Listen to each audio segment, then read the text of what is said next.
గోపాల్ రెడ్డి గారు, లక్ష్మణ్ రావు గారు, బీటీ నాయుడు గారు, వెంకటేశ్వర్ల గారు ఇష్యూ గురించి మాట్లాడారు అధ్యక్ష. ప్రధానంగా ఎన్డీఏ ప్రభుత్వం అధికారంలోకి వచ్చే ముందల చాలా స్పష్టంగా ఎంతమంది బిడ్డలు ఉంటే అంతమంది బిడ్డలకి ఇస్తామని హామీ ఇస్తాం జరిగింది. ఆ హామీకి మేము కట్టుబడి ఉన్నాం. రెండో అంశం అధ్యక్ష, అందుకే గైడ్ లైన్స్ రూపొందించడానికి కొంచెం సమయం కావాలని అడిగాం. నేను కూడా ఇది కొంచెం సీరియస్గా తీసుకుంటున్నా. మంత్రులందరితో కూడా మేము చర్చిస్తున్నాం. గతంలో జరిగిన లోటుపాట్లు జరగకూడదనేది మా లక్ష్యం. మీరన్నట్టు గతంలో 15,000 రూపాయలని, తర్వాత అది కాస్త నెక్స్ట్ ఇయర్ 14,000కి అయింది, తర్వాత 13,000కి అయింది. 1,000 రూపాయలు టీఎంఎఫ్ అన్నారు, ఇంకో 1,000 రూపాయలు ఎస్ఎంఎఫ్ అని అది డబ్బులు తీసుకుంటాం జరిగింది. అంతేకాకుండా ఎలిజిబిలిటీ క్రైటీరియా కూడా మార్చడం జరిగింది అధ్యక్ష. గ్రామాలు వచ్చే గల 5,000 రూపాయలు నెలకు వస్తే ఆటోమేటిక్గా వాళ్ళు ఎలిజిబుల్ అనేది, 5,000 కన్నా తక్కువ వస్తే ఎలిజిబుల్ అన్నారు. అట్లా మళ్ళీ దాన్ని మార్చారు.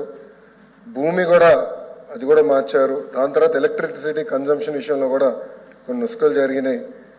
ఇంతేకాకుండా పాదయాత్రలో కూడా నేను అనేక మందిని కలిసినప్పుడు వాళ్ళు చాలా స్పష్టంగా మేము ఇప్పుడు అప్పు చేసి ఒక 4 వీలర్ 4th హ్యాండ్ బండి కొన్నాం అంటే 30,000 రూపాయలు 40,000 రూపాయలు పెట్టి ఒక స్కార్పియో కొనుక్కున్నాం. ఇమీడియట్గా తీసుకున్న వెంటనే మా తెల్ల కార్డు పోయింది, దానివల్ల మాకు రావాల్సిన సంక్షేమ కార్యక్రమాలన్నీ పోయినాయని వాళ్ళు నాకు చెప్తాం కూడా జరిగింది. ఇది కూడా మేము డిస్కస్ చేస్తున్నాం. ఎందుకంటే గ్రామ సచివాలయం, వార్డు సచివాలయాలు స్వామి గారి కింద ఉంది, మళ్ళీ ఆర్టీజీ నా కింద ఉంది. మీ ఇద్దరం కూర్చుని డేటాని కూడా ప్యూరిఫై చేయాలి, పకడ్బందీగా ఇది అమలు చేయాలనేది లక్ష్యంతో మేము చేస్తున్నాం అధ్యక్ష. సో మీకు ఎలాంటి సందేహంలా అవసరం లేదు. అర్హులు ఎంతమంది ఉన్నా ఇవ్వాలనేదే ఎన్డీఏ ప్రభుత్వం లక్ష్యం. అది మేము సాధిస్తాం. రెండోది, ఇది బోత్ ప్రభుత్వం ప్రైవేట్ పాఠశాలలకు వెళ్ళే విద్యార్థులకి వర్తిస్తుంది. ఇంకో పక్కన పెద్దలు అన్నట్టు అధ్యక్ష 2019 నుంచి 24తో పోల్చితే ప్రభుత్వ పాఠశాలలో సుమారుగా 72,000 మంది విద్యార్థులు తగ్గారు అధ్యక్ష. ఇది కూడా మేము చర్చిస్తున్నాం. ఎందుకంటే నాడు నేడు కార్యక్రమం ద్వారా వేలాది కోట్ల రూపాయలు ఖర్చు పెట్టిన విషయం వాస్తవం. కానీ ఎందుకు విద్యార్థులు తగ్గారు? గత ప్రభుత్వం సిబిఎస్ఈ తీసుకొచ్చింది. సిబిఎస్ఈ మళ్ళీ బోర్డ్ ఎగ్జామ్స్ అని పెట్టారు. తర్వాత ఐబీ గురించి ప్రస్తావించారు. టోఫుల్ గురించి కూడా ఒక ప్రశ్న ఉంది, దాని గురించి కూడా మాట్లాడతారు. కానీ నిర్ణయాలు తీసుకున్నప్పుడు, విద్యా రంగంలో నిర్ణయాలు తీసుకున్నప్పుడు చర్చించాల్సిన అవసరం ఉంది.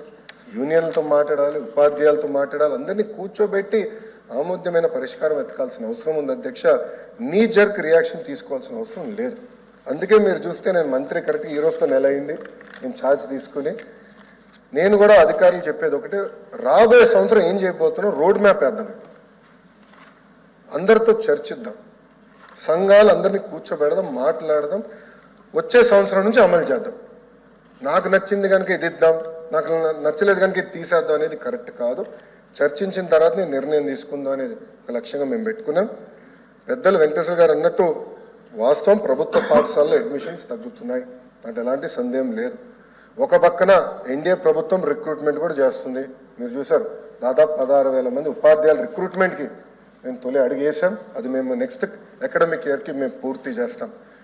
కానీ ఇంకో పక్కన చూస్తే దాదాపు 11,000 పాఠశాలలో 10 కన్నా తక్కువ మంది విద్యార్థులు ఉన్నారు. ఎందుకున్నారు? ఎలా అడ్మిషన్స్ పెంచాలి, నాణ్యత ఎలా పెంచాలి, అసెస్మెంట్ ఎలా చేయాలి, టెక్నాలజీతో జోడించి ఎలా చేయాలి, first grade, second grade, third grade pressure లేకుండా సిస్టమేటిక్ ఎట్లా చేయాలనేది కూడా మేము చర్చిస్తున్నాం.